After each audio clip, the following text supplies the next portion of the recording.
Bueno, presidente, a casi 100 días de gobierno, gracias de nuevo por atendernos. Muchos temas para conversar, ¿no? Primera pregunta, ¿cómo tomó el rechazo del DNU en el Senado? Lo tomé como algo que estaba contemplado dentro de los resultados posibles. Nosotros sabíamos que esto era altamente probable que pase. Nosotros tenemos 7 senadores. Por lo tanto, era un resultado esperable que nos pase algo así. Pero a pesar de eso hay un aspecto muy positivo. Conseguimos 25 votos. Es decir, que se logró hacer un trabajo para sumar voluntades que se alineen con las ideas de un cambio hacia las ideas de la libertad.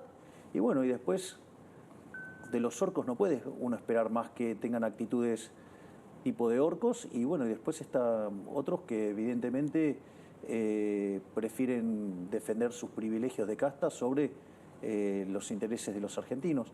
Porque la realidad es que el DNU lo que hace es devolverle libertades a los argentinos, ir por estructuras de mercado más competitivas y también avanza contra los vicios y la corrupción de la política. Y parece que esto último a cierta parte del statu quo de la política no le gusta y no quieren resignar sus privilegios.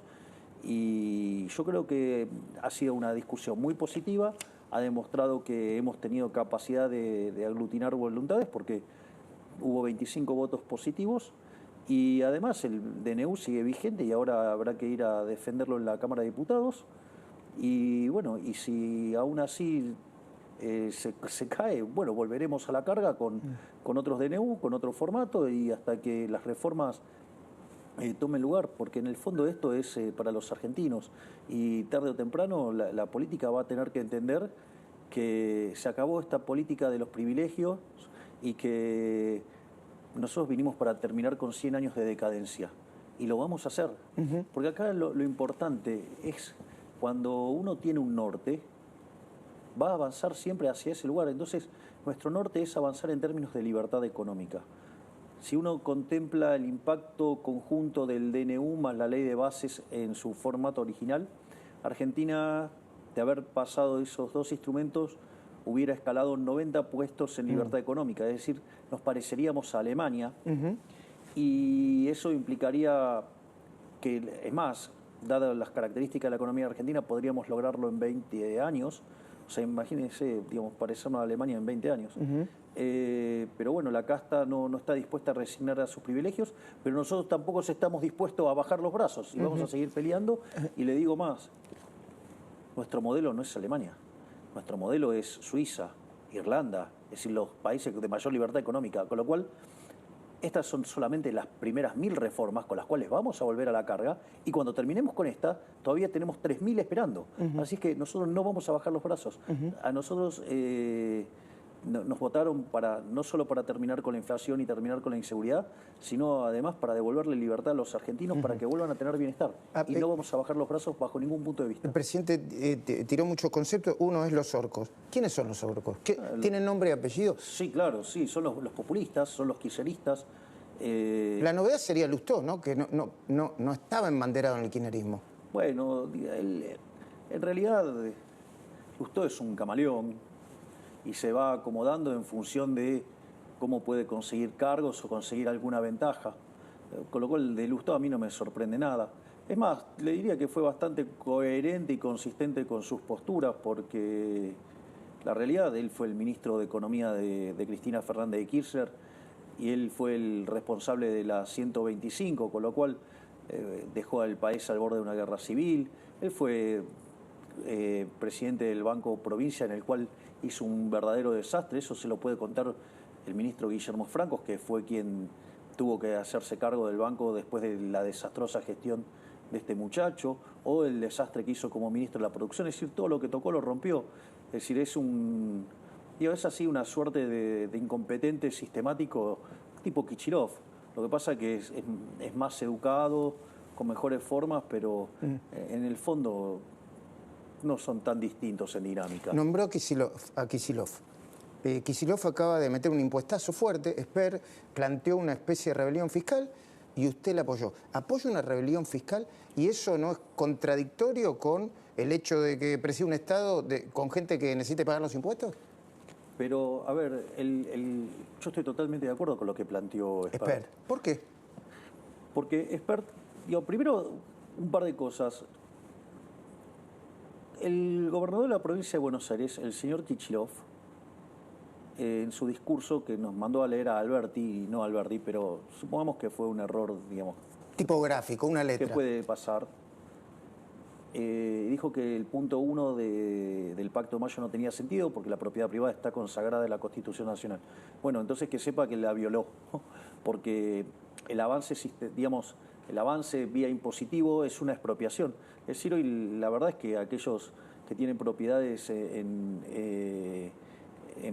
la provincia de Buenos Aires en realidad no son propietarios. El propietario definitivamente es el Estado y así arbitrariamente decide cuánto uno se puede llevar, ¿no? Usted lo que dice que no es lo mismo cobrarle 300% del impuesto inmobiliario a un ciudadano de la provincia de Buenos Aires que reponer el impuesto a las ganancias, que es otro tipo, o a los altos ingresos, que es otro tipo de impuesto que incluso recomienda el fondo en todo el mundo. Sí, igual yo tengo un tema con los impuestos. Es decir, recuérdese que yo filosóficamente soy anarcocapitalista. Pero Esper tiene un muy buen punto. José Luis es un liberal clásico y lo que dice es, primero, que esta presión es desorbitante, es expropiatoria, ese es un punto fuerte al respecto. Y el otro punto es, no tiene contrapartida de bienes públicos. Entonces, ¿Cómo es eso? Claro, o sea, la economía define alguna determinada cantidad de bienes que debe proveer el Estado porque, acorde a la teoría neoclásica, yo no adhiero a esa parte de la teoría, hay fallos de mercado. Entonces, bienes públicos, externalidades, fallos de coordinación, información asimétrica, bueno, digo, distintos fallos o estructuras concentradas. Y eso justificaría algunos impuestos. Exactamente. Entonces, esas intervenciones tienen que ser financiadas y se financian con el Estado. O sea, que eso es el paradigma neoclásico, por decirlo de alguna manera. Entonces, la pregunta es, bueno, ¿qué bienes públicos me está dando a cambio? La realidad es que no nos da nada, porque la verdad que en términos de seguridad la provincia es un baño de sangre, en términos de educación los rendimientos de los alumnos son verdaderamente paupérrimos, en términos de salud ya vimos lo que fue la farsa del Estado presente durante la pandemia, donde si hubiéramos hecho las cosas como un país mediocre hubiéramos tenido 30.000 muertos y tuvimos 130.000. Por lo tanto, la verdad es que aun cuando uno tuviera una visión menos negativa sobre el Estado y lo interpretara como un seguro en un mundo de mercados incompletos, digo que uno podría hacer esa interpretación, la realidad es que uno paga por ese seguro, pero cuando llega el momento del siniestro siempre falla. ¿Y por eso usted banca la idea de Esper? Absolutamente, porque el default de la provincia de Buenos Aires es el más grosero o uno de los más groseros dentro del caso argentino. A ver, usted lo que dice es que si una sola persona no paga los impuestos podría ser sancionada. Si hay una rebelión fiscal masiva... Eso es más complicado. Entonces, el argumento de Esper es, digamos, el poder de policía del Estado, digamos, queda bastante condicionado. Y la realidad es que ahí está habiendo una expropiación feroz. Bueno, esto ya pasó antes, ¿no? ¿Con qué? Con la resolución 125 de Martín Lustó. Qué casualidad, ¿no le dije que eran parecidos? Mire si lo son. Es decir, y de hecho, muchas de las grandes rebeliones y situaciones más complicadas en la historia de la humanidad tiene que ver con rebeliones fiscales.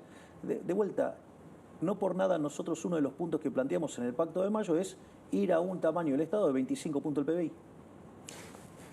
Pacto de Mayo, ley ómnibus, derogación, caída en el Senado del DNU. Hay como dos versiones. Una dice, damos por caído también el DNU en diputados.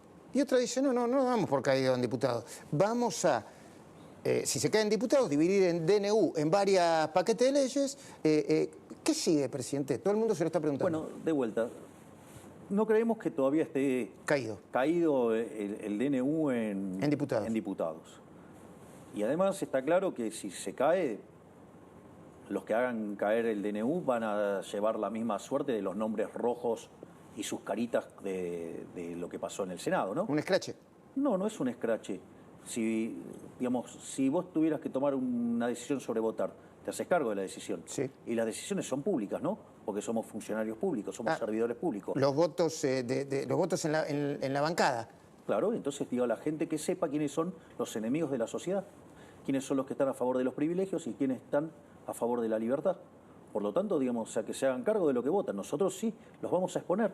Pero, Luis, esto no es nuevo. Si revisás notas pasadas nuestras, yo te lo dije. Es decir, nosotros sabíamos que nos iban a hacer la vida imposible. Nosotros estamos tratando de cambiar un sistema que generó 100 años de decadencia.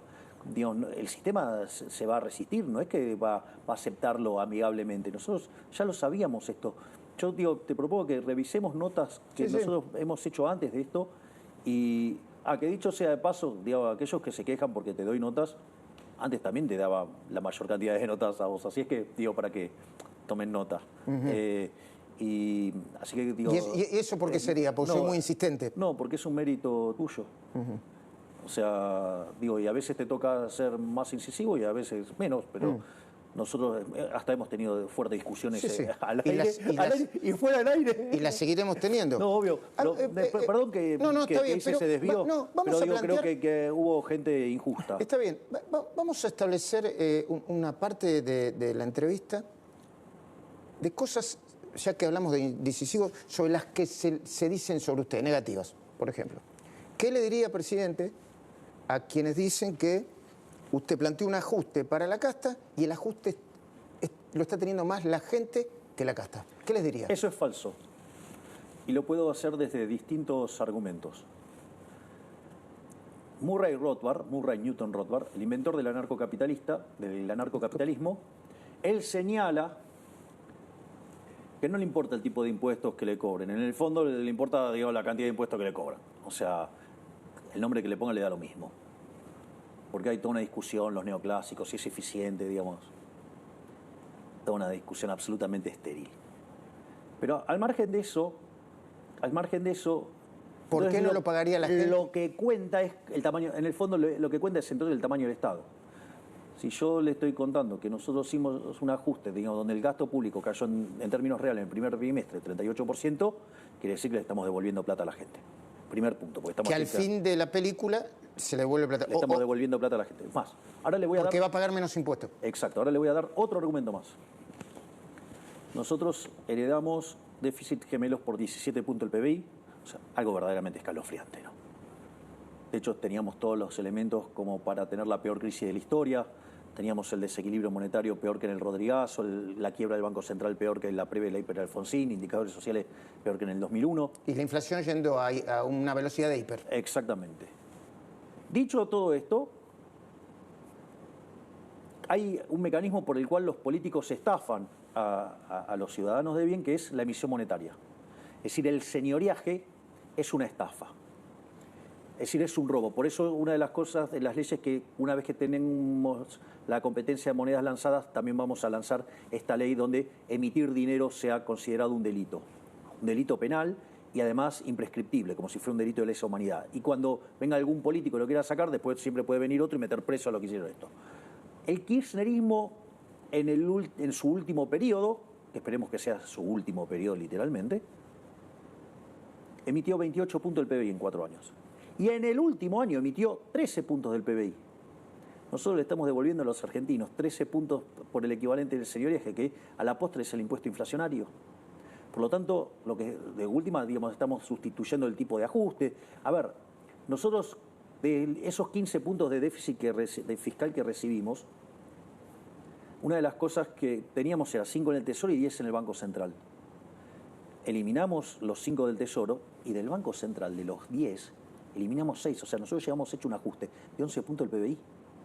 Y eso se lo estamos devolviendo a todos los argentinos. Bueno, ¿y qué le diría a quienes dicen que este ajuste se logra, los datos están, hay superávit financiero, pero se logra licuando ingresos de los jubilados y ajustando a través de las tarifas y otras cuestiones que le pegan fuertemente a la clase media? Vamos por partes. Dada la velocidad y magnitud del ajuste, esto yo siempre lo expliqué, es motosierra y también iba a haber licuadora. Lo que quiero decir es que decían que era imposible que lo hiciera. Yo recuerdo que otros decían lo único que se puede ajustar es un punto del PBI.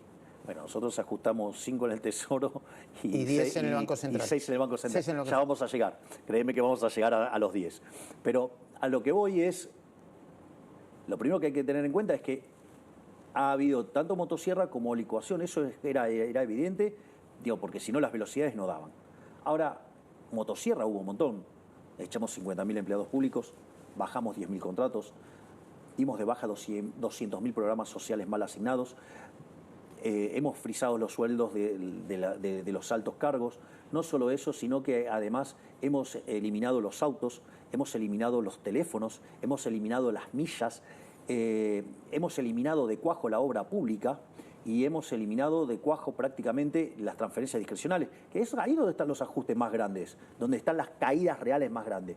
Ahora, con el tema de los jubilados, de hecho nosotros habíamos presentado una fórmula. Con la vieja fórmula, el ajuste a los jubilados termina siendo 2 puntos del PBI.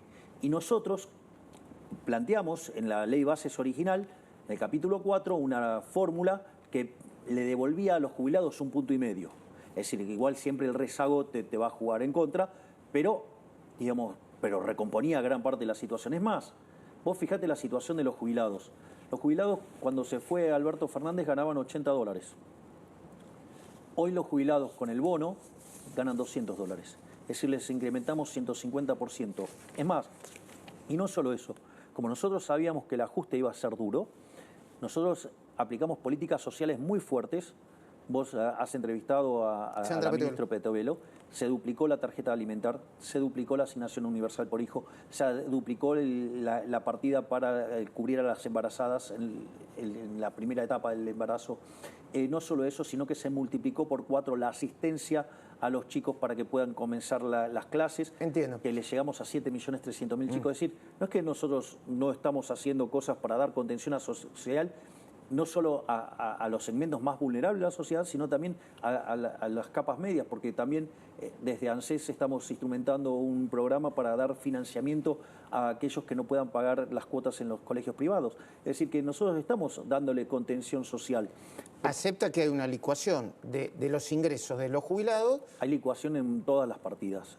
Y entre otras la de los jubilados. Exactamente. Y ustedes proponen disminuir esa licuación de ingresos. Exactamente. Nosotros, la fórmula nuestra le permite recuperar a los jubilados 1,5 puntos del PBI. ¿Y no lo pueden hacer por decreto? No, esas cosas no se hacen por decreto. Digo, si lo tenemos que llevar en el límite lo haríamos, pero de vuelta, esas cosas, porque después se empiezan a cuestionar si eso no es una reforma estructural. Y la verdad es que además eso también tiene que ser complementado con el resto de las cuentas fiscales. Se tiene que respetar la regla del déficit cero.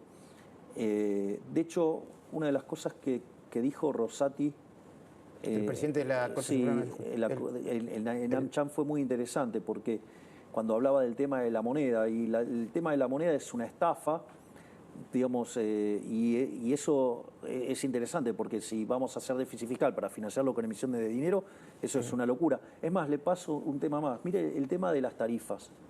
El tema de las tarifas... ¿Se van a postergar las tarifas? Gas, luz... Nosotros estamos... El mecanismo que diseñó Eduardo Rodríguez Chirilo para hacer estos ajustes están en consonancia con lo que fueron los fallos de la Corte en términos de gradualismo y todo eso. O sea, están hechos acordes a la ley. ¿Va a ser gradualismo, presidente? Bueno, digamos, o sea, es una restricción que puso la Corte cuando... Aranguren inició la recomposición. El aumento de tarifas, sí. Entonces, digamos, nosotros jugamos adentro de la regla de juego. O sea, digamos, yo juego en la cancha que está definida. Perfectamente. Entonces, pero fíjese, esto es muy interesante, porque yo podría hacer 0 las tarifas. Y podría... ¿Cero aumento? No, esto es un ejemplo teórico, pero para comprender la lógica de esto. El daño que causó el kirchnerismo pisando tarifas.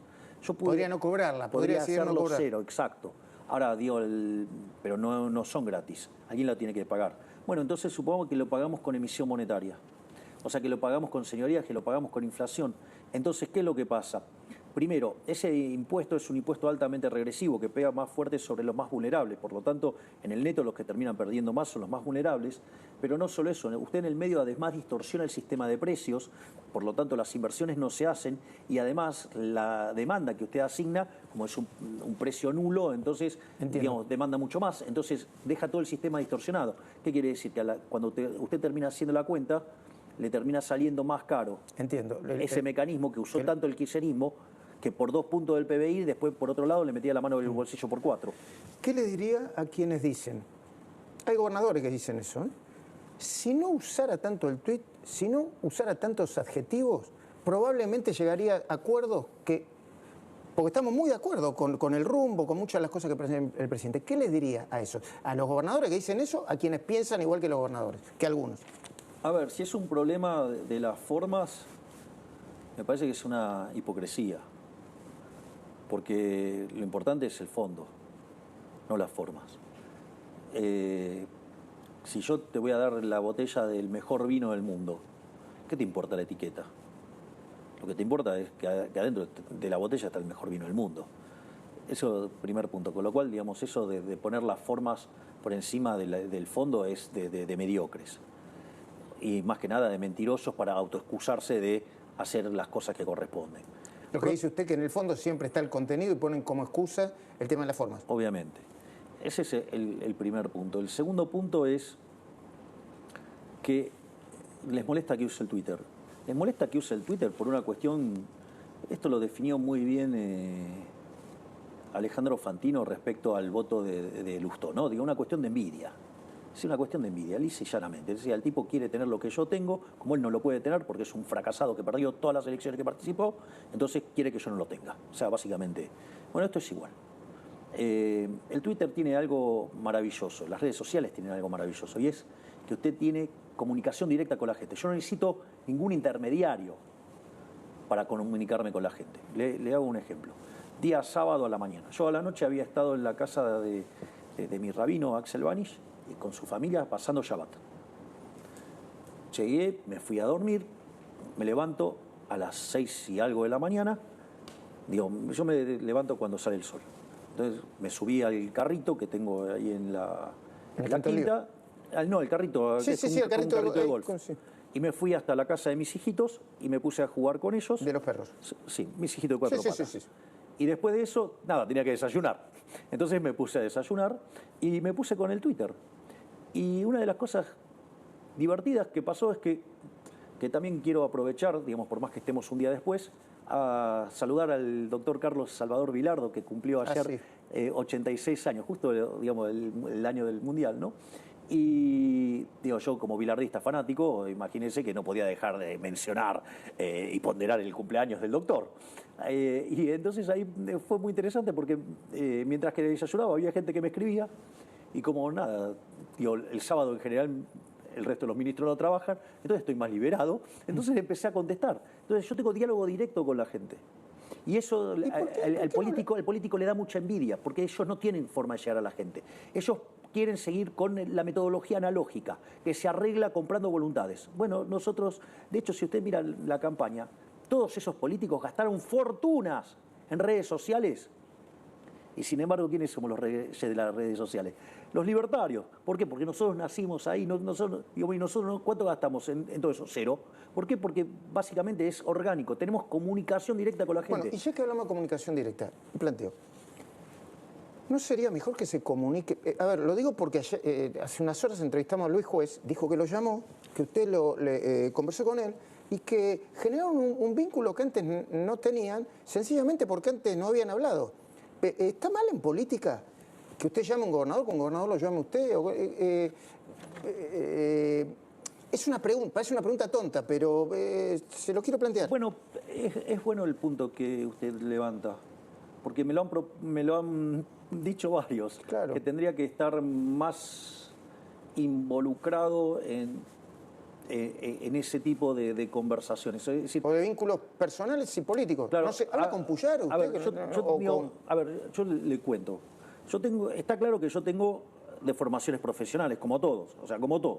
Adicto al trabajo. Sí, esa ya la conocemos. Eso además trae problemas, digamos, el nivel de adicción al trabajo. Pero al margen de eso, lo que quiero decir es lo siguiente. Entonces, yo estoy naturalmente involucrado con la economía muy fuertemente. Entonces interactúo muchísimo con Luis Toto Caputo y con Santiago Bausili. Interactúo muchísimo. No solo que interactúo muchísimo con Caputo, interactúo muchísimo con la señora Bullrich. O sea, digo, con Bullrich, digo, la comunicación es un constante placer. Y fluida. Exactamente. Y también interactúo mucho con Sandra Petovelo. Digo, pero esto es al margen de que yo sea amigo de la doctora Petovelo. ¿Por qué? Porque hoy mi foco está planteado en términos de la inflación, en términos de la inseguridad y en términos de contención social. Entonces, digamos, la ministra Mondino es una ministra que tiene juego propio, digamos, o sea, sabe hacer su trabajo excelentemente bien, y entonces después ella va, me pone en el lugar donde yo tengo que estar y hago mi trabajo, ¿sí? Y también así yo confío plenamente, por ejemplo, en el ministro Guillermo Francos, de la misma manera que confío fuertemente en Petri. Bueno, ahora estuvimos mucho más involucrados con Luis por el tema de que vamos a sacar una ley, digamos, que tenga contemplado el narcoterrorismo para que eso permita la acción de las Fuerzas Armadas, pero sin tener que llegar al estado de sitio. O, por ejemplo, el trabajo del doctor Mario Russo, digo, donde, por ejemplo, tuvimos que interactuar mucho con esto del tema del dengue, y que en realidad también es parte de la desidia del kirchnerismo, porque el dengue de hoy es fruto de no haber hecho las cosas bien, no haber hecho una buena campaña hace un año. Entonces, y era un tema así que, digamos, complicado. Pero entonces reconocería que ese punto es algo que tendría que trabajar. Sí, digamos, de hecho me lo han mencionado varios. Digo, por ejemplo, el presidente Macri me dijo que tenía que aun cuando sabía que, digo, me lo dijo también Alberto Fernández, que tenía que rosquear más. O sea, bueno, no me sale, pero parece que cuando estoy en las interacciones uno a uno funciona mucho mejor de lo que yo creía. ¿Qué pasó con Victoria Villarruel? Se lo voy a... ¿Tienen diferencias? ¿Están peleados? No estamos peleados. No estamos peleados, y creo que el video que hizo Victoria después de lo que fue la votación, digo, está claro. O sea, nosotros tenemos una excelente relación. No pensamos exactamente igual. Eso es claro. Pero, digamos, o sea... pero nuestras diferencias son imperceptibles para el resto de la gente, por decirlo de alguna manera. No es un problema que no piensen igual. No, es más, o sea, igual le digo, en términos para la gente es imperceptible las diferencias que tenemos. O sea, además nosotros tenemos una excelente relación y no solo eso, fíjese que yo no me metí en opinar sobre si correspondía o no. Digo, ese es el trabajo de ella, yo no tengo por qué opinar del trabajo de ella. Y ella habrá hecho la evaluación de costo-beneficios. Y listo, digamos, o sea, ¿quién soy yo para meterme en el trabajo de ella? Por lo tanto, digamos, de hecho, ahora el martes nos volvemos a juntar, que tenemos reunión de gabinete. O sea, yo no veo ningún tipo de problema. Lo que creo es que hubo una interpretación maliciosa del comunicado. De la oficina de prensa del presidente. Exacto, hubo una interpretación maliciosa, pero yo estoy acostumbrado a ver este tipo de... de hecho, yo vi una nota de un periodista del grupo Clarín, bueno, concretamente, Marcelo Bonelli, o sea, es una nota donde miente toda la nota, son todas mentiras, no hay una frase que sea verdad. Bueno, digo, bueno, está bien, entonces yo entiendo que el grupo Clarín esté muy enojado conmigo porque... digo, debe ver peligrar alguno de sus negocios, o porque, digamos, estarán molestos porque corté la pauta. Digo, no es el único medio que está agresivo conmigo por haberle cortado la pauta, ¿no? Digo, hay algunos más agresivos, ¿no? Y más explícitos, como C5N. Así que, pero bueno, está bien, digo, son las reglas de juego. ¿Qué pasó con el jefe de la Casa Militar? Bueno, ahí hubo algunas cuestiones en el funcionamiento que a mi hermana no le parecieron que eran las correctas, y entonces se tomó la decisión de hacer un cambio. Digamos, ahí, digamos, mi hermana tiene todos los considerandos por los cuales hizo ese cambio. O sea, hubo una situación que detonó, hizo un disparador, y a partir de ahí se puede saber cuál es la situación o es parte del secreto? No, es parte de los secretos. Muy bien. ¿Cómo se va a volver a discutir la ley Ómnibus? Hay una versión que dice que se va a separar en 6 apartados. No, eso es con los decretos. Ajá. Los decretos lo podemos separar en 7 partes. Los dos DNU. Exacto, el DNU en 7 partes. ¿Y lo van a hacer? Bueno, si no pasa por la Cámara de Diputados, vamos a reinsistir. Nosotros no vamos a bajar los brazos. O sea, nosotros tenemos bien definido a dónde queremos ir. Y nosotros vamos a seguir intentando.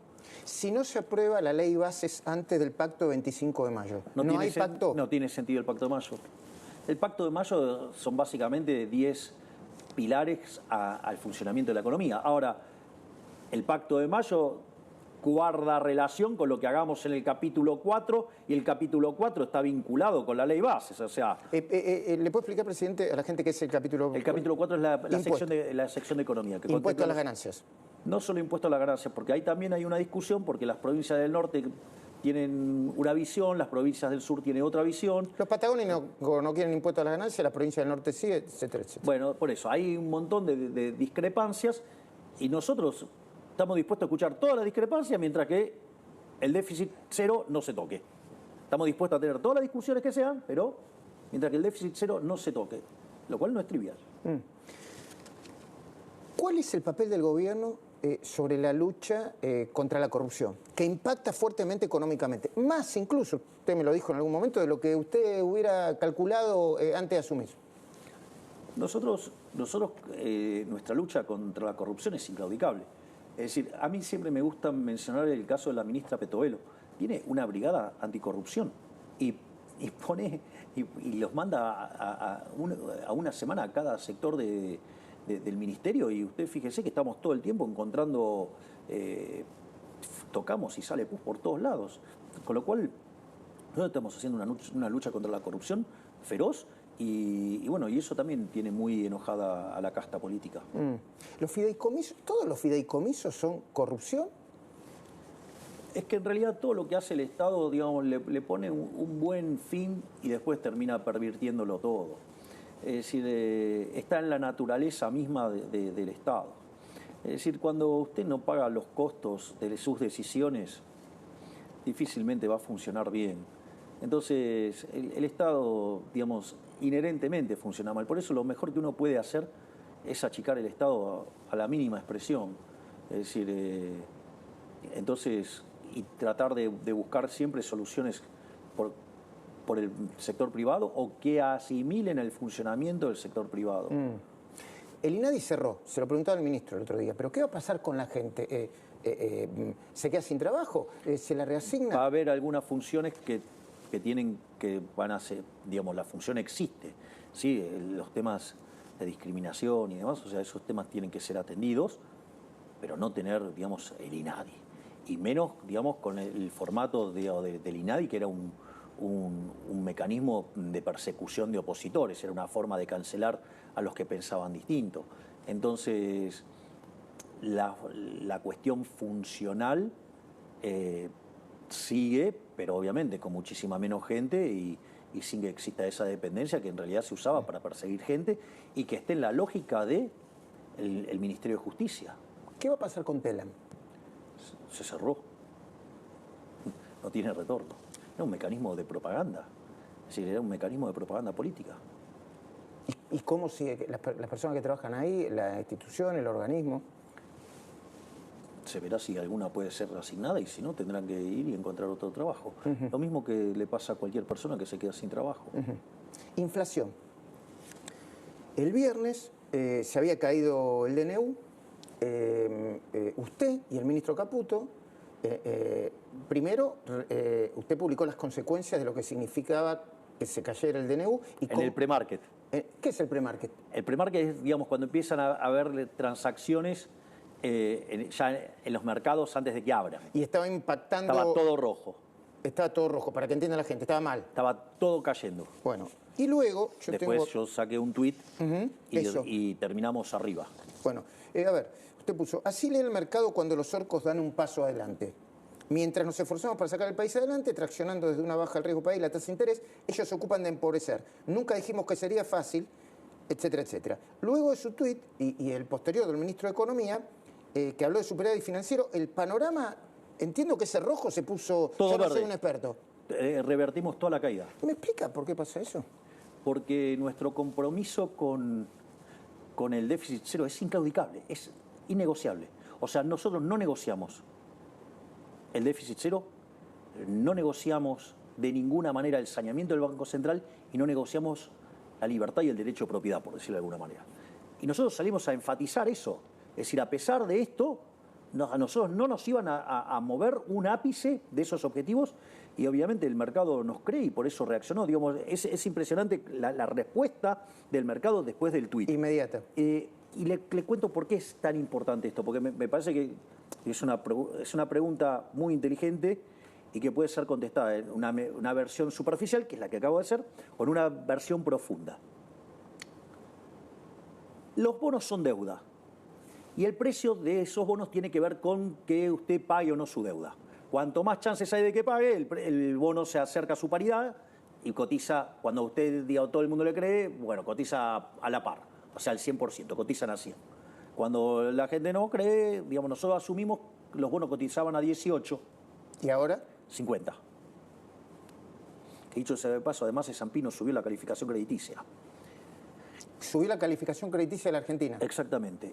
¿Qué calificación tiene? Ahora somos triple C. No, pero vamos a seguir subiendo. Esto es muy importante.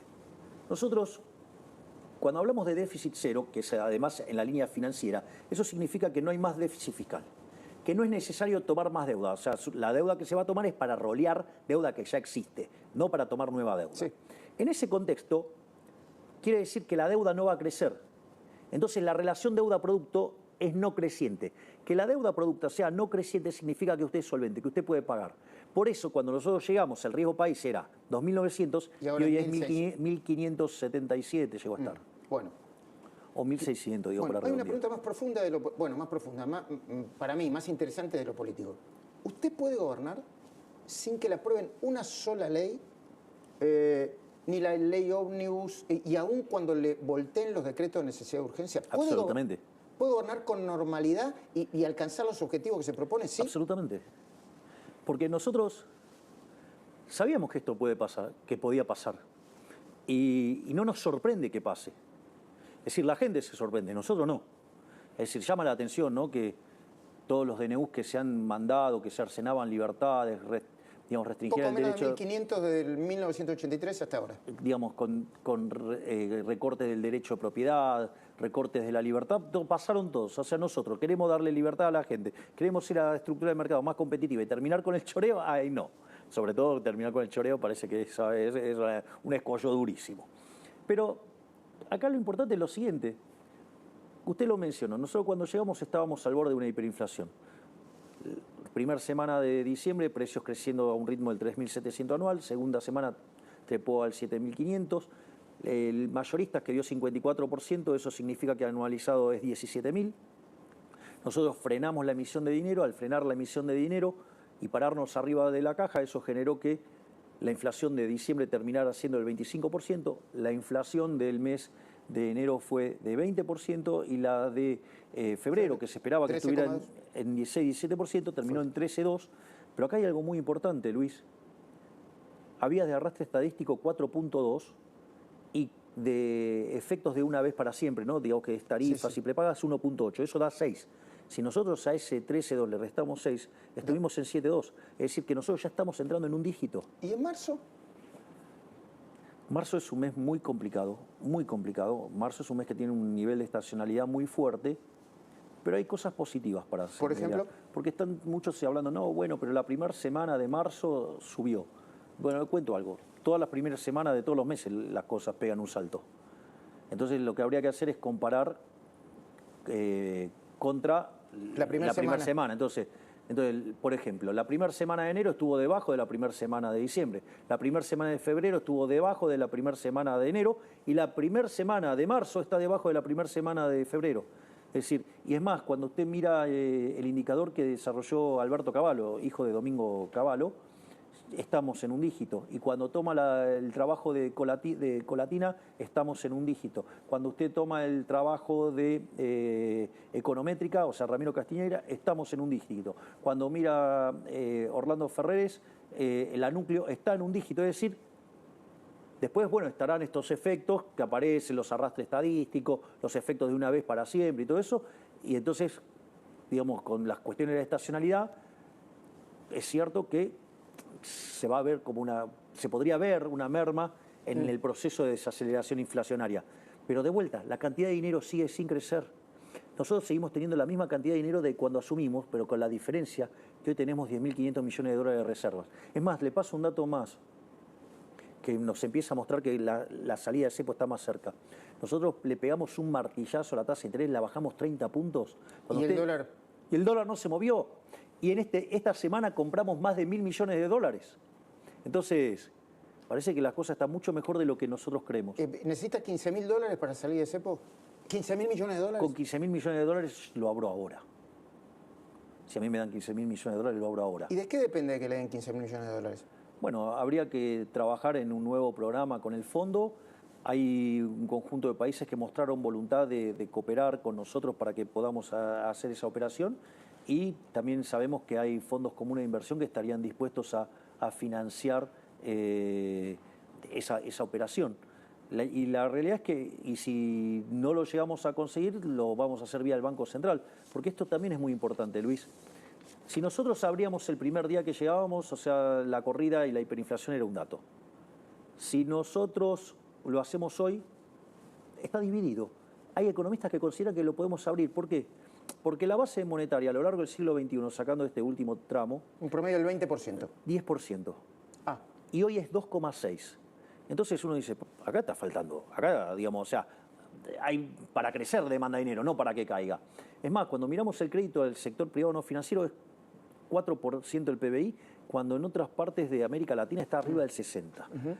Y está el tema de los depósitos. Ahora, ¿qué es lo que pasa? Sucede que cuando nosotros tomamos la base monetaria amplia, no es 2,6, es 11.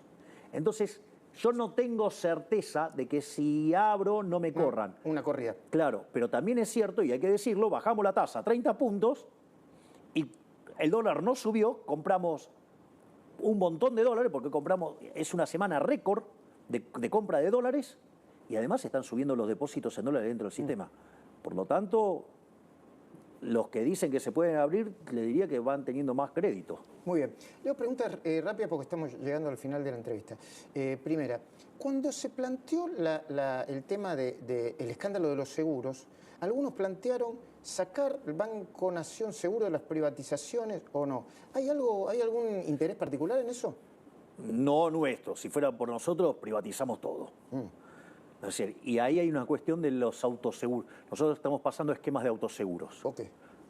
O sea que no haya intermediarios. Exactamente. Ok. Pero si fuera por mí, privatizo todo. Ok. Cada vez que dicen vamos, bajemos los impuestos, que no haya promociones y exenciones especiales, citan el caso de Tierra del Fuego. ¿Qué se va a hacer con eso? Ahí hay un par de puntos que no menores. Uno es que se le ha extendido el régimen. Entonces uno está diciendo que se le extendió por ley hasta 2035. Alberto Fernández mandó la por eso mismo. Entonces, la realidad es que, digamos, si queremos respetar los derechos de propiedad, vamos a violentar los derechos de propiedad, es un problema. Ese es el primer punto. El segundo punto, en general, el análisis que se hace sobre lo de Tierra del Fuego es bastante, dicen, no, lo que cuesta el régimen. En realidad, el régimen no es que cuesta explícitamente. En realidad lo que tiene son exenciones impositivas por las cuales no paga impuestos. Entonces, si usted me pregunta, para mí el problema no es los impuestos que no paga Tierra del Fuego. ¿Sino las exenciones impositivas? No, son los impuestos que paga el continente. El problema no es que no pague Tierra del Fuego. Para mí el problema es todo lo que pagamos en el continente. Lo que habría que hacer es bajar el gasto público, que es lo que nosotros proponemos, ir a niveles de gasto público previo al kirchnerato, ¿sí?, al régimen kirchnerista, y básicamente poder bajar los impuestos. ¿Por qué insiste tanto con la idea de las sociedades anónimas deportivas? A mí me parece que, primero porque es inversión rápida. Es decir, nosotros tenemos un potencial enorme y eso sería una inversión rápida, muy fuerte, y además permite ver cómo funciona la sociedad libre frente al caso colectivista, ¿no? Es decir, básicamente hay una estructura societaria hoy en los clubes arraigada en un formato precámbrico, colectivista, que romantiza la pobreza, y a mí me parece que... Ahí hay unos cuantos vivos que se sirven de eso. Exactamente, y yo creo que es muy interesante que nosotros podamos incluir competencia, porque aparte es interesante, porque yo no estoy diciendo que dejen de existir las sociedades que existen ahora, lo que digo es que dejen la posibilidad que exista otro formato societario. Ahora, ¿cuál es el tema? Lo que van a descubrir es que estos que son los románticos de la pobreza, pero con la ajena, ¿no? Porque después las embolsan ellos. ¿Quiénes son? ¿Tienen nombre y apellido? Debería estudiar más el caso para poderle dar así nombres concretos. Sí. Bueno, pero está claro que ciertos desmanejos, como por ejemplo ocurren en determinados clubes, no podrían pasar, ¿no? Es decir, por ejemplo, aquí hay un club, vio que tiene una publicidad con no sé, determinados productos y después esos productos aparecen a la venta. Ah, no sé cuál es, ignoro. ¿Cuál es? No, es un caso que a usted le tiene que dar mucha alegría. Ah, ¿Boca? No. Y sí, Boca, Boca, claro. Claro, a usted le trae mucha alegría porque la mala gestión de Riquelme, digamos, lo está llenando de alegrías a River. De hecho, yo fui a votar en favor del Nosotros candidato en broma de Macri. decimos queremos que sea eterno, sí, Riquelme. claro. El hincha de River quiere que entiendo. sea eterno Riquelme. Rosario y narcotráfico. Bueno, ahí nosotros estamos tomando una acción decidida, fuerte. Una de las cosas que hicimos, bueno, primero el operativo Bandera, que se desarmaron hubo 57 operativos exitosos contra la droga. Después otra cosa que es importante, nosotros en la provincia de Santa Fe es el tercer lugar del país donde tenemos la mayor cantidad de fuerzas federales. No solo eso, sino que además ahora se agregaron 450 efectivos más, que tienen que ver con Gendarmería, con Prefectura Naval Argentina, que tienen que ver con la Policía de Seguridad Aeroportuaria, la Policía Federal y el sistema penitenciario, que además le sumamos a acciones de apoyo logístico por parte del Ejército y reasignación entre Gendarmería y el Ejército para que haya una mayor ataque al narcotráfico. Y de hecho nosotros hemos decidido atacar, digamos, saturar 8 zonas. Y bueno, lo que parece ser es que está dando resultado. Digamos, la verdad que el trabajo de la ministra Bullrich en materia de seguridad es impecable, y en este caso que además se está complementando con el doctor Petri, la verdad que yo estoy muy satisfecho. La verdad que estoy muy satisfecho con todos mis ministros. ¿En qué punto está la relación con Macri? Excelente, yo me llevo muy bien con el presidente Macri. Tenemos una excelente relación, o sea... ¿No debería avanzar más, no sé, específicamente, estructuralmente? Bueno, también hay cuestiones de la lógica interna de su propio partido. Que no puede manejar. Y en eso yo no me puedo meter, eso es un tema que tiene que resolver el PRO, ¿no? O sea, no me corresponde a mí. Pero sí lo que uno puede ver es que nosotros trabajamos con la gente del PRO de manera muy alineada. Es más, fíjese esto, qué interesante lo que pasó con el radicalismo. Esto yo lo quiero ponderar, porque en el Senado hay 13 senadores radicales y 10 se alinearon con la Ciudad del Cambio. Y es más, gobernadores y personas muy representativas del radicalismo apoyaron las reformas que nosotros estamos impulsando y apoyaron el cambio. Entonces quiero también ponderar que hay un ala del radicalismo que parece que se inspiraron en Alem y no en la línea de Irigoyen Alfonsín. Ok. Está por cumplir 100 días de gobierno. Ahí tiene la cámara. Si usted tiene ganas de dirigirse a la cámara. ¿Qué no logró y qué logró? ¿O qué logró y qué no logró? Bueno, en materia económica hemos logrado evitar la hiperinflación, alcanzamos el déficit cero, estamos saneando el balance del Banco Central, hemos logrado bajar el riesgo país, hemos mejorado la calificación crediticia y estamos cada día más cerca del cepo y iniciar el proceso de recuperación. Con lo cual eso a mí me parece que es un logro, porque hemos logrado todo esto a pesar de la política. Es decir, estamos logrando bajar la inseguridad, bajar la inflación, poner la economía de pie, todo a pesar de la política. Y en materia política hemos logrado algo que parecía impensable en la Argentina, y es reordenar el espectro ideológico entre los que quieren el cambio y los que quieren mantenerse en el status quo. Quiero decirles algo. Yo tengo claro que 7 de 10 argentinos la están pasando peor. Yo lo tengo claro. Sé que la gente también lo tiene claro. Pero también es cierto que cuando nosotros llegamos al gobierno, el 20% de los argentinos creíamos que podíamos mejorar hacia adelante. En enero ese número saltó a 30, en febrero saltó a 42 y después del discurso de la apertura de la Asamblea Legislativa saltó a 47. Y además hay algo importante, 7 de 10 argentinos están convencidos que vamos a bajar la inflación. O sea, 50%, 50 puntos porcentuales cree que lo vamos a hacer el primer año, 20 puntos porcentuales cree que lo vamos a hacer el segundo, y créame que lo vamos a hacer porque lo estamos haciendo, usted lo puede ver todos los días. Entonces, vamos a derrotar la inflación, vamos a levantar el cepo, vamos a volver a crecer, vamos a seguir luchando con uñas y dientes en materia de seguridad y no vamos a dejar de darle contención a los más vulnerables. Esta vez el esfuerzo tiene sentido porque el costo lo está pagando la política y no los argentinos de bien. Gracias, presidente. Gracias por el tiempo. Muchas gracias, Luis. Un placer. Igualmente.